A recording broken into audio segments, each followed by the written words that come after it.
Hello, everyone. We are starting week 3, but there were several questions for week 2. So, what I wanted to do was go through some of the questions for week 2 to make sure that we are on the same page.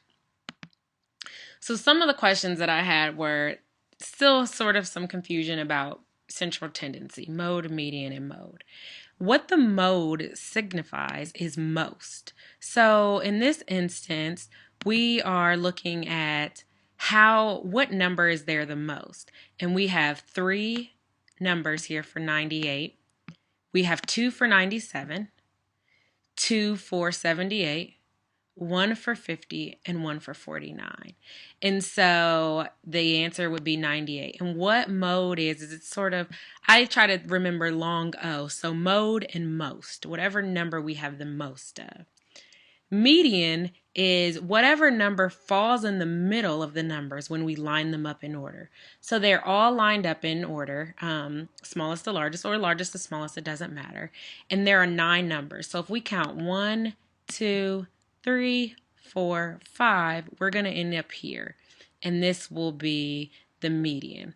Now, if there were 2 numbers beside each other, let's say if this was even and there were only 8 numbers, let's say we didn't have 49, then the mode would be 1, 2, 3, 4, and we would do the average of the 2 middle numbers. In this case, it will still be 97, but that won't always be the case. And then mean is what the average is. So we add up all of these numbers as you see here and get 743, and then we divide by 9. So that is the difference between mean, median, and mode. I hope this clears that up a little bit. If not, continue to ask me questions. I can do some other things to help us get that. So the normal distribution curve. This was also something that people asked a lot of questions about. And the normal distribution is simply, says that this middle line right here is our average. Okay? Within 1 standard deviation below and above the mean is what we consider 68%. So half of this is 34%.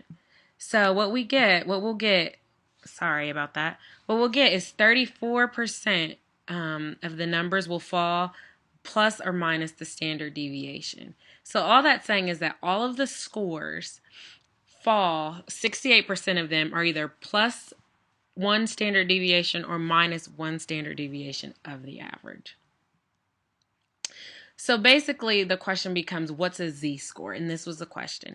And that basically just converts any score we have to meaning that the mean is 0 and that the standard deviation is 1. For a t-score, it's the exact same thing, but the mean is 50 and the standard deviation is 10.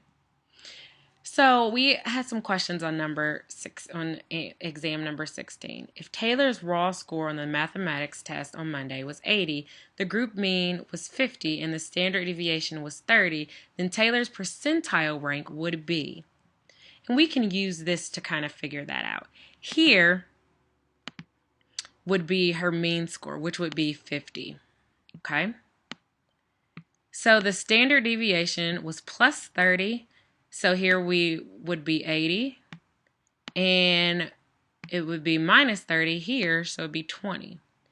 And to convert that to a z-score, we know that she had an 80, so she's actually 1 standard deviation above the mean. So that would be a plus 1 z-score.